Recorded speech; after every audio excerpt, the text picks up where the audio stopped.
In order for us to understand what healthy love is, sometimes we have to first look at what healthy love is not. In this episode, I dive into what's not healthy love and 5 reasons we stay in toxic relationships. Welcome to the Healthy Love Healing Podcast, where we dive into topics pertaining to emotional intelligence, communication, and inner healing. We discuss how unlearning outdated programming can help you cultivate healthy connections in your life, because you are worthy of healthy love. You are worthy of healthy love.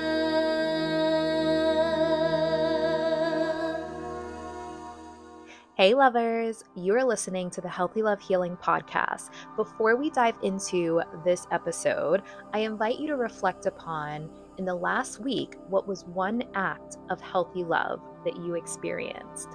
If you are tuning in to the video and you wonder why I have on this glittery dress, I was feeling called to go frolic at the beach with a beautiful glittery gown on. So instead of changing my clothes, I decided to just rock it while I recorded this podcast episode. So yes, beach hair, glittery dress, a little sandy, but it's all good. It's giving mermaid, okay? And if you're tuning in on your favorite podcast platform, the video is on YouTube if you want to see me serving up mermaid vibes.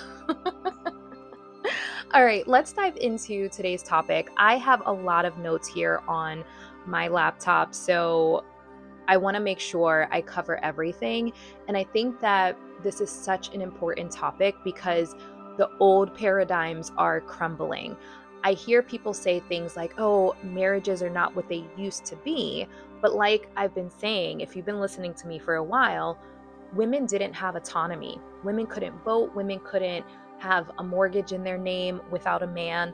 Women couldn't have their own bank accounts. And this was only 50 years ago, 100 years ago. So things are different now. Women have more autonomy and it's shifting the dynamic. And we're all flailing and fumbling, trying to figure out how to navigate this shift. And so, what I want to do with this podcast is really address the elephants in the room. We're going to point out the elephants in the room because sweeping it under the rug is not helping. A lot of people are unhappy and also unhealthy. The rise in autoimmune disease in women is concerning. And when a woman is expected to sacrifice herself for her family, for her marriage, and put her self-care and mental health last, that is catching up to women. And it's not to bash men, because I think men are struggling right now as well. Men's mental health matters too. So what I want to do with this podcast is start the conversation and encourage people to seek help if they are struggling in their connections or struggling with their own self-worth, to set boundaries. So in order for us to really understand what healthy love is, sometimes we have to talk about what it's not. So the first thing we're going to do is talk about what a toxic relationship is. And so people have very clear guidelines of what's toxic. And I think that there's a lot of toxic relationships. And I want to make sure that I don't become jaded. My wellness studio, very rarely do I have people come in that's like, oh, I'm in a great relationship. I'm so in love. Things are so good. I'm so head over heels. Usually people come in and they're struggling in relationships. They're struggling to set boundaries. They're feeling burnt out. So I see a lot of this. Even if we see people look happy on social media, we don't always know what is actually going on behind closed doors. And I remember I used to have couple crushes on couples and then find out that the relationship was extremely toxic. So I think about Cassie and Diddy. There was a Met Gala they went to, and I was like, man, goals, right? Like they look so good on the red carpet at the Met Gala, only to find out he was beating her. And we're not even going to dive into how much of a monster he is and how toxic that relationship was. But the wool is being removed from our eyes to see that, one, a lot of what we think is glitz and glam is actually pretty toxic behind closed doors. And a lot of how we were programmed to relate is based in control, manipulation, and fear. So when we remove that control, when we remove that fear or manipulation, what do we have left? What skill sets do we have to relate to others? And that is what the Healthy Love Healing Method is about, unlearning the harmful ways we were taught to relate and replacing it with compassion, curiosity, support, nurturing, tenderness. Okay, let's dive into some red flags and subtle signs. So we have red flags that are just like, this is clear, it's toxic. Abuse, right? Physical abuse, completely unacceptable. If someone is putting their hands on you, and this could be a man or a woman, because I've heard of men saying women hit them, throw things at them, stuff like that. So if someone is putting their hands on you or throwing something at you, any type of physical abuse is absolutely unacceptable. Period. No excuses. No excuses. So that's extremely toxic. And if you're someone who may have gotten mad at, thrown something at your partner, therapy. Period. Okay? Physical abuse is completely unacceptable. Then we have mental and emotional abuse. So this gets a little more tricky, a little more nuanced, right?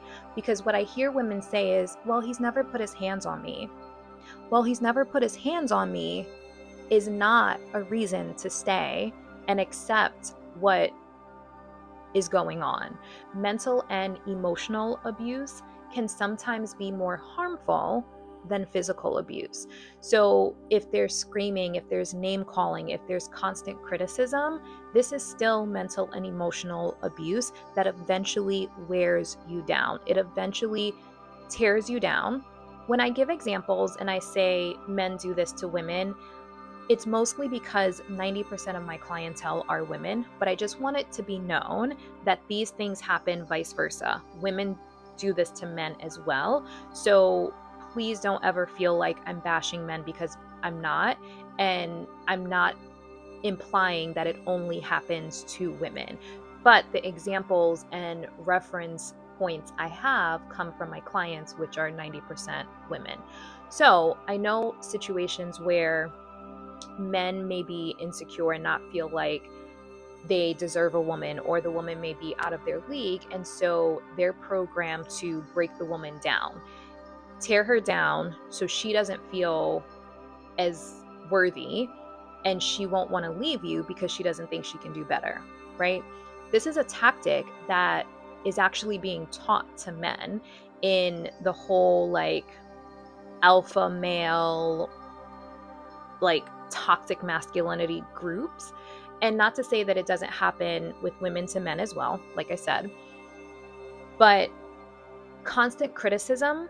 So what I believe is our romantic relationships should be nurturing, supportive, uplifting. If you have someone that's putting you down, and even if it's packaged like, I'm trying to help you, if we don't ask for help, if we don't ask for feedback, if we don't ask a person to comment on specific things, unsolicited criticism, even from your partner, can be harmful and hurtful.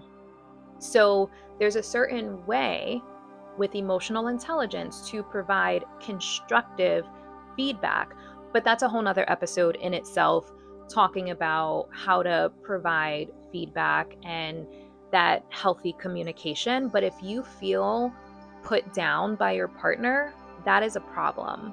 And over time, that will weigh on your confidence. I believe that we should be with people that lift us up. There's a certain level of accountability. So if you know that your partner is let's just use the example of gaining weight. You can say, hey, you've put on some weight. That's going to be hurtful, right? But if you say, hey, babe, do you want to go to the gym this weekend? To me, that's more encouraging. So our romantic relationships should be supportive and encouraging and feel uplifting, right? The next red flag, which I know there will probably be a lot of mixed opinions on this, is infidelity. Now, there is a whole community of ethical non monogamy, so I'm not referring to that, but infidelity, lying, cheating, behind the back, malicious, right? Everyone's going to have their opinions on this, but if someone has cheated on you, that is going to be stuck in your nervous system where you're always going to be on edge and worried about it. So, making the decision for yourself if that's a deal breaker. Everyone's going to be different, right? But is that a deal breaker for you? It's definitely a red flag. It's definitely toxic. And then constant fighting. So, constant fighting is the constant arguments, and it feels like a battlefield. If your relationship feels like a battlefield, that is toxic. So I want to be very clear about this. Conflict will happen in connections. You're not always going to agree. People drop the ball. People disappoint you. We can't show up for people all the time, 24/7, 7 days a week, right? We have lives, we have our own stuff we're dealing with, we have our own mental and emotional health. So conflict happens. But to me, there's a difference in conflict and fighting. So conflict could be, hey, you did this thing and it hurt my feelings, because that's going to happen in relationships. So it doesn't mean that it's not healthy if someone hurt your feelings.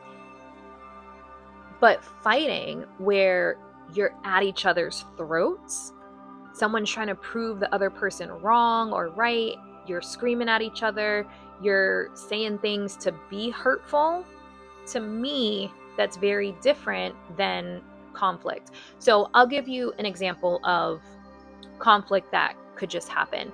Let's say I had an event and I wanted my partner to come to my event. And they said they were going to come, but then they had a work thing, right? And they said, oh, can't make it. I got this work thing. But like, I felt like, well, you said you would be there. Now I understand. My logical brain understands you have work, you can't make it. But there's a part of me, my inner child, my inner teenager, that's disappointed, that's let down. And if the person that I'm in relationship with invalidates or like minimizes it, like, I had to work, rather than saying, honey, I really wish I could be there. I want to be there. I'm sorry that I couldn't. I'm sorry that, I disappointed you. So that to me is like, okay, it's a little bit of conflict, but it's not us fighting. And so understanding that disappointments will happen, someone dropping the ball will happen, hurt feelings will happen, but having healthy conflict resolution, which looks like apologizing, taking accountability, and having compassion for the person's feelings, not gaslighting them. So if you're like, oh, I have to work, like, what do you want me to do? Nothing I do is good enough for you. I can't do all the things. That is when it turns into, okay, this is unhealthy. So saying, hey, I would love to be there. What can I do to make it up to you? Let's go celebrate your event this weekend, my next off day. Something like that, right? Or sending flowers. I can't be there, but let me send flowers or send, a little something so that I'm thinking of you. And like sending like a little flower, something that says, wish I was there. There are ways that we can show up lovingly with compassion and take accountability for when we drop the ball, because we will drop the ball. But the problem is so many people are taught how to relate in a way that is defensive, that deflects.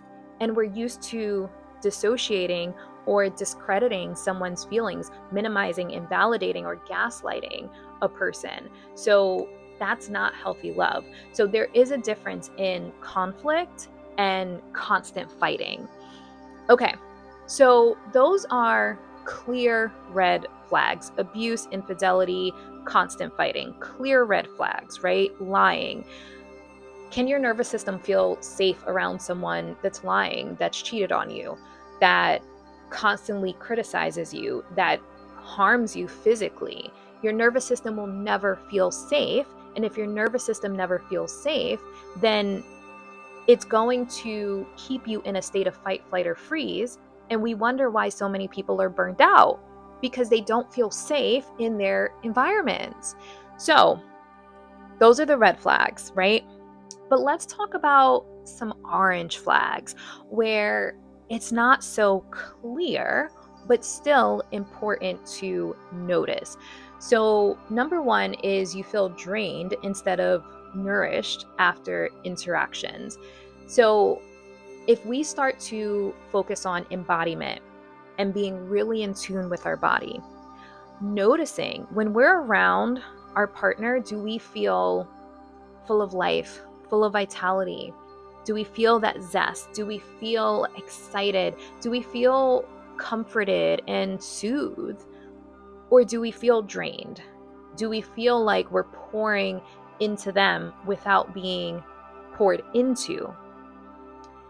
Now, this is something that will be challenging for people to notice if they haven't done any inner child healing, any therapy, or any embodiment work, because sometimes we are used to a dynamic from our childhood that repeats in our romantic relationship. So if you had a critical parent, you may not notice that your partner is critical. If you had an absent parent that made promises but then wasn't around, or made promises and disappeared, then you'll repeat that pattern in your romantic relationship, but it won't seem abnormal because that's what you were used to. So part of the healthy love healing method is inner child healing, to go back and reparent your inner child and also inner teenager to understand what healthy love looks like. And the parts of you that are repeating patterns from your childhood, nurturing those parts so they understand what is healthy, what is supportive, what is nurturing. I didn't really understand what nurturing truly felt like until I went to therapy.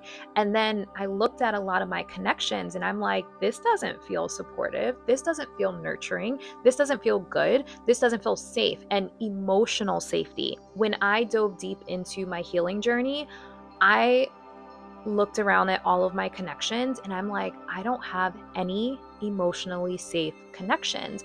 A lot of them felt ambivalent. A lot of them felt,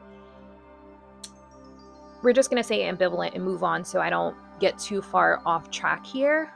But I was used to that feeling from having a mother and sister wound, for example.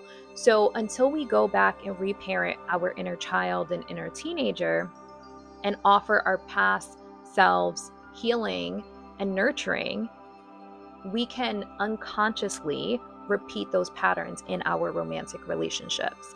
So the next one is you walk on eggshells or fear their reactions. I definitely am huge on this one. I walked on eggshells in almost all of my connections, and I was super hyper vigilant.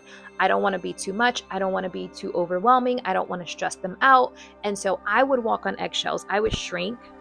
I would minimize my own needs.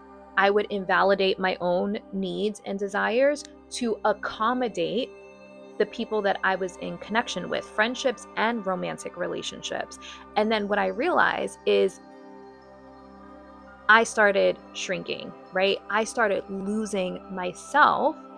And when I started my deep inner healing journey, reconnecting to myself, I then started speaking up about my needs and desires, but people were so used to me being a people pleaser.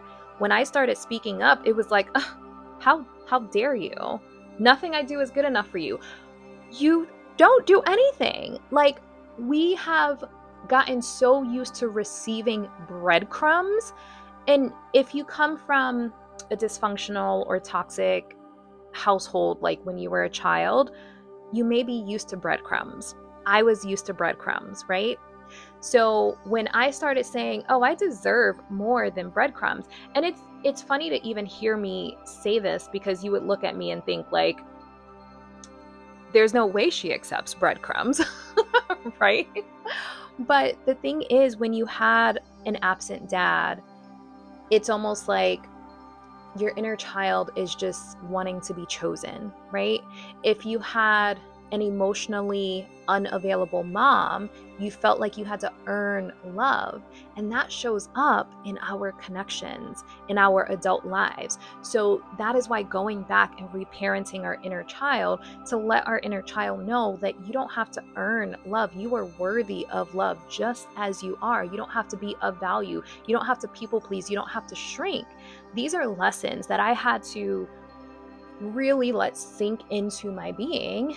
And when I started speaking up and saying, hey, like, I need support, I need follow through, I need more than breadcrumbs. Like, people will do the bare minimum and then get mad at you for not accepting it or calling them out on the fact that it was the bare minimum. And I'm someone, I pour into people. I pour heavily. Okay. It's a heavy pour. It's given heavy pour.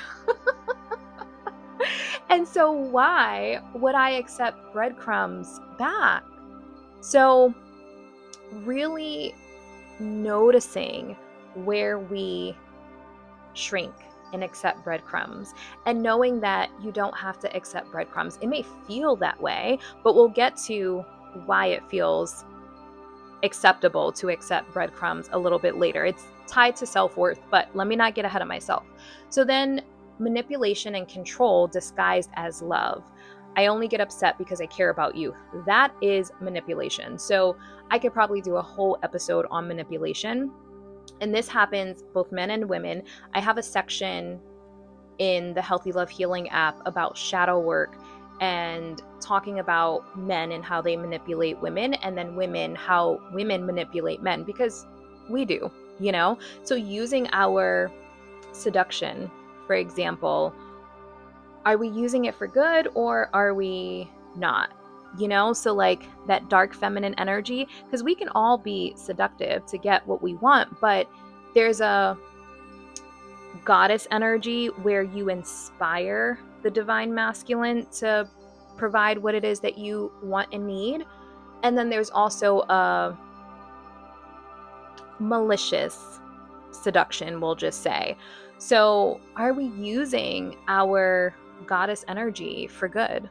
And for the men, are you using your masculine energy for good? So, there are men that will provide for a woman to control her. He wants her to need him, because if she needs him, then she can't go anywhere. You don't want a man that has so much power or control that you feel like you can't leave. You want to be there. If I was a man, imagine that. If I was a man, I would want my woman to want to be there, not need to be there. I saw this reel where a guy said he puts money in his wife's personal savings account. So this woman doesn't need to stay. She wants to be there. But if she decided that she didn't want to, she's not staying because she feels like she can't support herself. Okay. Okay. How many women stay because they feel like they can't afford to take care of themselves? How many women stay because they don't know how to provide for themselves, or they feel like they'll struggle or maybe not have as nice of a lifestyle? So they decide to stay and tolerate it. But do you want to be tolerated? Do you want to feel like you're holding someone captive? Or do you want to be in love? And you know that person wants to be there for you and not just what you provide. Okay, the next one is isolation. I hear a lot of people say they feel alone even in connection. They feel alone even in their relationships. To me, that's a problem. To me, that's a problem. So I used to think about this back in a day with women who were provided for financially. Some women will choose the man that's not typically around, but like all the bills are paid. And that was okay for a really long time. But I think things are shifting now where women are like, I want partnership. I want companionship. I want love. Now, there are still a lot of women that want to be provided for. But I want to say, you can be provided for and still be respected. You can be provided for and still be valued. You can be provided for and still have a beautiful connection with your partner. You don't have to feel isolated even in your relationship, even in your connection, because he's providing. So I think if you feel isolated or you feel alone, even in your relationship, that's problematic. And then isolation, if they discourage you from spending time with others or pursuing your goals, that's a whole problem in itself as well. It's healthy to have friends outside of your relationship. So, like, sometimes couples will have the same friends, but it's healthy to have like your own separate friends.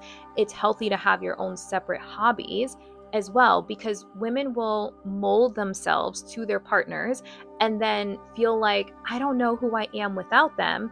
And so now they're stuck because you've molded your whole entire life. But if you have a hobby, keeping that hobby, as long, within reason, as long as it's not anything crazy. But let's just say pickleball. I go to pickleball, right? Once or twice a week. If I started dating someone and stopped going to pickleball because they don't play pickleball, and I only do the things that we can do together, I'm losing a bit of myself for that relationship. And some people may think like, it's just pickleball, who cares, right? Like, I'd give up pickleball for a partner, but it's like you have to have your own separate hobbies so you don't lose yourself. And it starts with pickleball, but then you'll give up something else and you'll give up something else and you'll give up something else. Like, you have to keep your own hobbies. You have to keep your routine. And I feel strongly about that because so many women lose themselves in relationships and then they look back and they're like, I don't know who I am. How did I get here? Because little by little, you started giving up yourself, your hobbies, your needs, your desires to accommodate the other person. The next one is emotional roller coaster. The relationship is filled with highs and lows rather than calm and consistency. So, emotional roller coasters, this looks like makeup to break up, breaking up every other week, getting back together. I've been in patterns like this, and I think it's very, very, very common. But one thing that I know, so before I move on, the thing that I value the most right now is a relationship that is safe for my nervous system. If you are on an emotional roller coaster and you're constantly breaking up, you're walking on eggshells because you fear the person's going to leave you, and just that will keep your nervous system in a state of fight, flight, or freeze, which doesn't allow your body to repair. And that is why women are struggling with burnout and autoimmune diseases, because their nervous system is stuck in fight, flight, or freeze. So I want my romantic partner to feel safe. I want to feel supported where even if we have conflict, again, conflict is different than a fight. Even if we have conflict, I know that having an uncomfortable conversation isn't going to end us. That's important. That safety, that this person is in my corner and they're not going anywhere. I can share with them how I feel, and it's not going to result in a big blow up fight that could potentially be the end of us. If you have that, then you can rest easy. Your nervous system feels safe and regulated, and your body can repair. Your mind can repair. Your emotions are safe. How many women can say they feel safe expressing their emotions to their partners? Some can, and if you have a partner that you can express vulnerably to, that's amazing. Knowing that you can share your truth and you feel safe to, you're not going to be judged or criticized, and they can actually hold space for your emotions. And I remember working with a couple and we were talking about holding space for emotions, and I feel like the man didn't even know what that meant. So men understanding what it looks like to hold space for your partner. Ooh, that's a good podcast episode, specifically talking to the men how to hold space for your woman. Oh, I love that. I'm going to make a note of that to touch on that in the future. So I invite you to do a check-in. After spending time with my partner, do I feel safe? Do I feel seen? Do I feel supported? Or do you feel small, anxious, or confused? And people that make me overthink, if I'm in this constant like overthinking, and I am a chronic overthinker at times, but someone that's good for my nervous system will help soothe my overthinking and offer validation. Because honestly, romantic relationships bring all of our childhood wounds to the surface. So when those things start to bubble up, and I don't care how much inner healing you do, those wounds will always come to the surface. It's just we have the tools to navigate them in a healthy way. And people think, oh, I've healed this and it'll never come up again. Not correct. It will come up, and it's our job to navigate it in a healthy way. And so having a partner that will reassure you and offer validation so you don't overthink, that soothes the nervous system. Okay, so if we've established that a relationship is toxic, it's unhealthy, but you know the person isn't leaving, why do we stay if we know it's not healthy, if we know it's toxic, if we know it's not good for our nervous system? So I have 5 reasons why we stay in toxic relationships, and we've all done it. So this is not judgment. This isn't to shame anyone. This isn't to make anyone feel bad. It's addressing the elephant in the room and hopefully offering some clarity and maybe a little courage for people to know that you deserve a healthy relationship. Okay, number 1 is trauma bonding. The brain becomes addicted to the emotional highs and lows, confusing intensity with love. And if we had a dysfunctional childhood, we're very, very, very likely to repeat that pattern in our adult lives. If you felt criticized by your mom, you probably will date a critical person. If your dad was absent, you probably will date men that leave you and abandon you or cheat on you. So like we repeat the same patterns that reflect our childhood trauma. So the trauma bonding is so common, which brings me to number 2. We often gravitate towards what's familiar, not what's healthy, especially if we grew up around dysfunction. So the trauma bonding, and also it just feels familiar. If it feels like home, you know how they say like, oh, this feels like home. But if home was toxic, do you want it to feel like home or do you want it to feel healthy? Great question. Number 3 is fear of being alone. We've all been there. Loneliness can feel more painful than mistreatment for a lot of people, especially when self-worth wounds are present. So I mentioned the self-worth piece. That's huge in all of this. Knowing that you are worthy of healthy love, and knowing if you walk away from a toxic situation, you're not going to be alone forever. But sometimes it's good to look the fear in the face. What if I'm alone forever?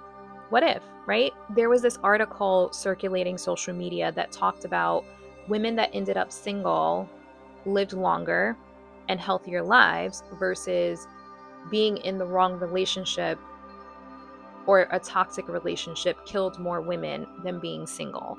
I know it's drastic, but if we can go to that place, if loneliness is a fear, and we go to that place of, what if I end up alone?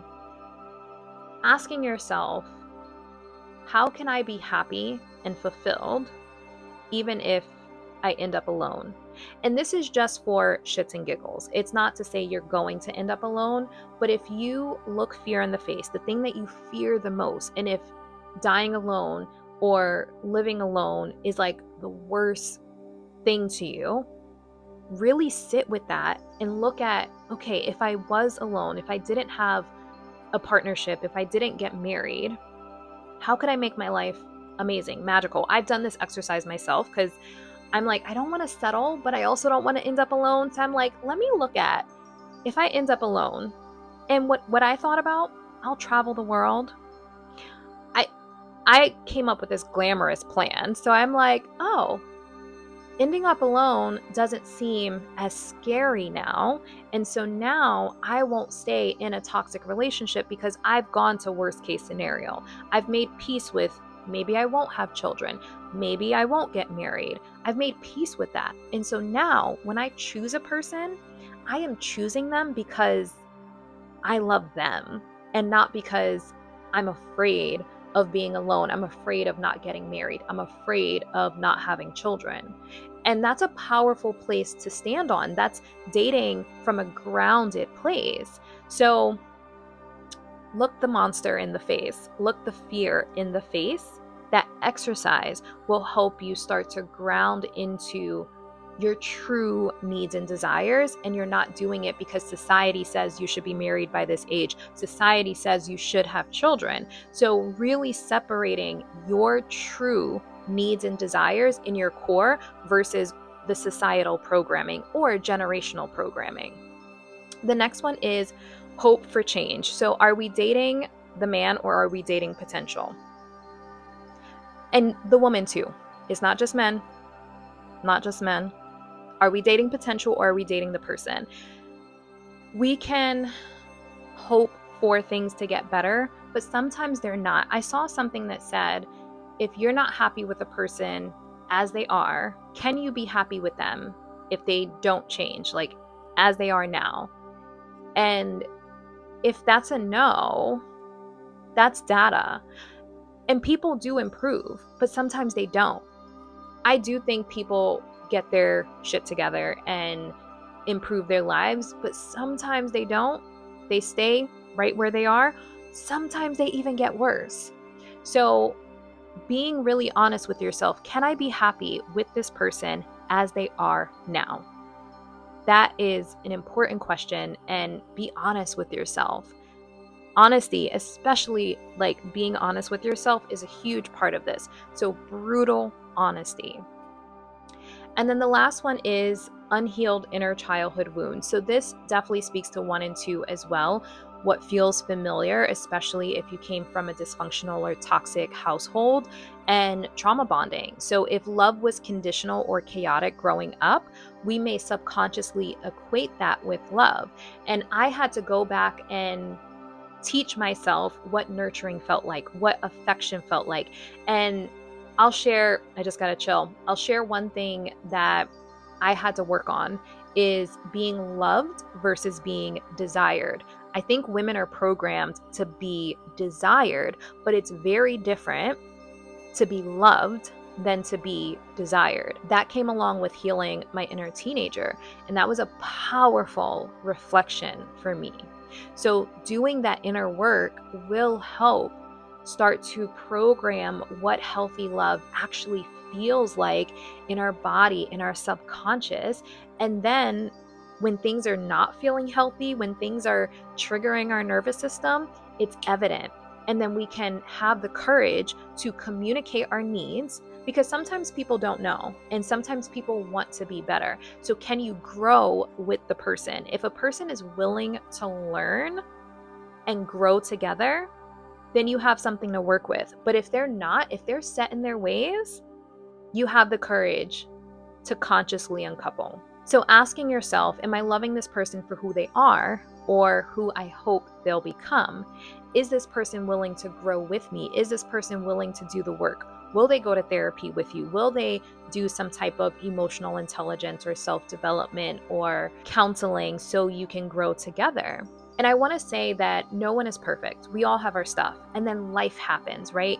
Someone loses a job, someone's business shuts down, we lose a house, or, we have hurricanes out here, like people lose their homes, or a parent dies, that can impact how a person shows up. That can impact how a person feels about themselves. And so there are certain things that we do have to work through as a couple. But I also know that we're entering into a time where people are not feeling obligated to stay together. We are realizing that sometimes our romantic relationships can cost us our mental and emotional health. And some people are choosing themselves, they're choosing their health, they're choosing their vitality. Women are also choosing their dreams these days. Men are not expected to give up their dreams. Women are expected to give up their dreams to have children when they get married, things like that. Now, there are some women whose dream is to get married, is to start a family. So I'm not talking about that, but there's this expectation that once you have children, that's it.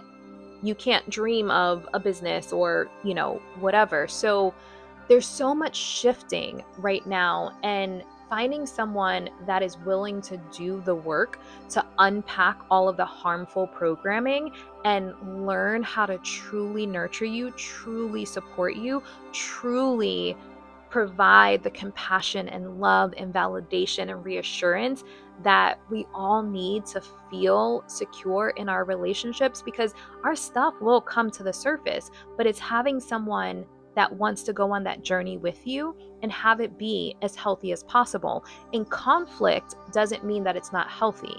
Conflict will happen, but we have to have healthy conflict resolution skills and learn that art of repair in a healthy manner, because then we grow together. Conflict is an opportunity for deeper connection when two people know how to repair in a healthy manner. If you are someone where you're like, okay, I realize I'm in a toxic relationship, but I don't even know where to start to step away from it. So the first step I recommend is repairing your nervous system. If you have been in a toxic relationship for a long time, your nervous system is probably on edge, especially with how demanding life is these days, the EMF, the fast-paced society, the hustle culture. So you're probably on edge, and hopefully you're healthy, just maybe a little stressed out. But a lot of women are struggling with health. I own a wellness studio, so I see it every day. So first thing is regulating your nervous system, getting physically healthy to where you can tap into your courage, because it is going to require courage to step away. And most people, they start to gain that courage, but then they retreat back. So if you don't feel that strength in your body, it's going to be really hard. So finding ways to regulate your nervous system. So definitely sound therapy, doing a lot of journaling, connecting back to yourself. So really listening to yourself, your emotions, your feelings.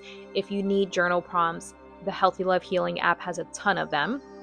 And focusing on embodiment. So somatic work that really connects you to your body, because that is going to help you tap into the courage to walk away if that is what you need to do. Obviously, I believe in giving people an opportunity to grow together and overcome some of these hurdles together. But if a person's not willing, if they're not willing to go to therapy, if they're not willing to do the work, you can't force them. So awareness is a huge part of it. Acknowledging that love should not hurt or deplete you, that's important. So being honest with yourself, but sometimes it takes really regulating our nervous system to even have the clarity around the fact that something is dysfunctional, and knowing that this is not it, like this is as good as it gets. I think sometimes people feel like, but like, what if I don't find anything better? But you shouldn't have to sacrifice your mental, emotional, or physical well-being for a relationship. And maybe there's nothing better in the sense of like a romantic relationship, but living a healthy single life is better than sacrificing your health in a toxic relationship. But I do believe that there is better out there, in the sense of someone that will love you in a healthy manner. But like I said, facing that fear of, what if I end up single? If you're healthy, if you have peace, if you have safety, that's not the worst case scenario. The worst case scenario is staying in a toxic relationship. Also, learning how to set boundaries. Boundaries are hard. I will tell you, setting them and then sticking to them. It's hard, but it does get easier over time. I will say, it does get easier. The more you practice them, the easier it becomes over time. At first, it's going to suck. I will just say that. And then starting to build a support system that's safe.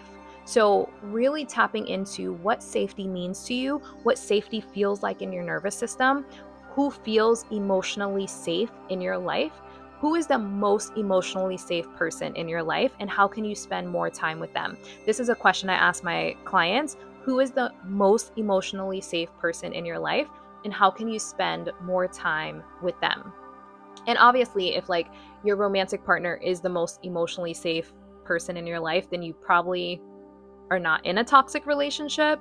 So if you are in a toxic relationship, if any of these stood out to you, but you think that your romantic partner is the most emotionally safe person in your life, there's a little contrast there. So these are things to like sit with and really be honest with yourself about. But finding a healthy support system, seeking therapy, seeking trauma informed healing circles or healers, seeking healthy communities, not ones where you go in and you feel judged or criticized, but ones where you really feel like you can just be.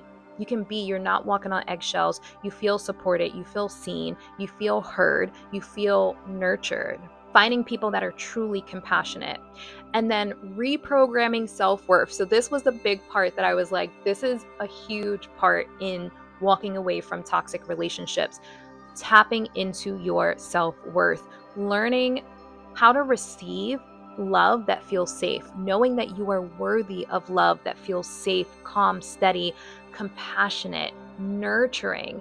And some people don't know what nurturing feels like because they didn't receive it as children. And we have to learn what nurturing actually feels like, what that looks like in a relationship, what that feels like in our body, what that feels like in our nervous system. And also paying attention to what your self-talk sounds like. If you're criticizing yourself, judging yourself, putting yourself down, you're not going to notice when other people put you down. So really focusing on your self-talk and getting your self-talk positive, because then when you have a positive internal, it makes it easier to notice when your external is toxic. But if you're toxic internally, you won't notice external toxicity. So getting your inside peaceful and beautiful and nurturing. Like, I nurture myself these days. I didn't always. It was a lot of inner work, a lot of embodiment, but now my internal is beautiful. And so when I started working on my internal being beautiful, that is when I started to notice the contrast externally. And I had to shift it and then build that beautiful external. So it starts within, building that beautiful internal landscape. It's so funny. I said to my business therapist and mentor one day, I was like, my internal landscape is shifting. I'm so dramatic. I will own it. I'm so dramatic. But I felt it. I felt like when you really practice that embodiment, not just like knowing the right things to say or showing up beautifully on social media, but really embodying it, I felt that internal shift. And I was just like, oh, like it feels good. Like it's all glittery and beautiful inside. And it just makes it more beautiful when I can radiate that out because it's coming from a grounded, embodied place. But it took a lot of work. It took a lot of work. So, wherever you are, if any of this resonated, one, know that you are not alone. Two, don't judge yourself. If you have any shame, how can you comfort that shame and remind yourself that, like, this is so many women. I would say this is most women and men struggling in connections right now. Like, healthy relationships are rare. So if you're in a healthy relationship, cheers to you. Like, celebrate it. But if you're not, know that you're not alone and it's not our fault It's the programming. We were programmed to relate in a way that's controlling, manipulative, and unhealthy. So, unlearning the programming and replacing it with love, nurturing, compassion, tenderness. Who can say they know what tender love feels like? Safe love. I mean, we deserve that, right? Like, we are worthy of that. Okay, lovers, that is my episode. Thank you for tuning in, especially if you've listened this far. I hope that you have some great takeaways. Share this episode with someone that will find value in it as well, so we can create more healthy love, healthy connections. And a lot of this goes for friendships and business relationships and also family as well. So, the inner work, when your internal landscape starts to shift and you really ground into your self-worth, your external will start to reflect that. And you'll have people that want to grow with you, and you have some people that are stuck in their ways and they will not grow with you. And you have to choose yourself, choose your healing, choose your growth, choose your embodiment, and know that you are worthy of healthy love and healthy connections. All right, lovers, until next time, reminding you, don't shrink for the comfort of others. And again, you are worthy of healthy love. Thank you for listening to the Healthy Love Healing podcast, where we are reminding you that you are worthy of healthy love. If this podcast resonates, go download the Healthy Love Healing app, available on Google Play and iOS, for more tools to cultivate self-love and healthy connections in your life.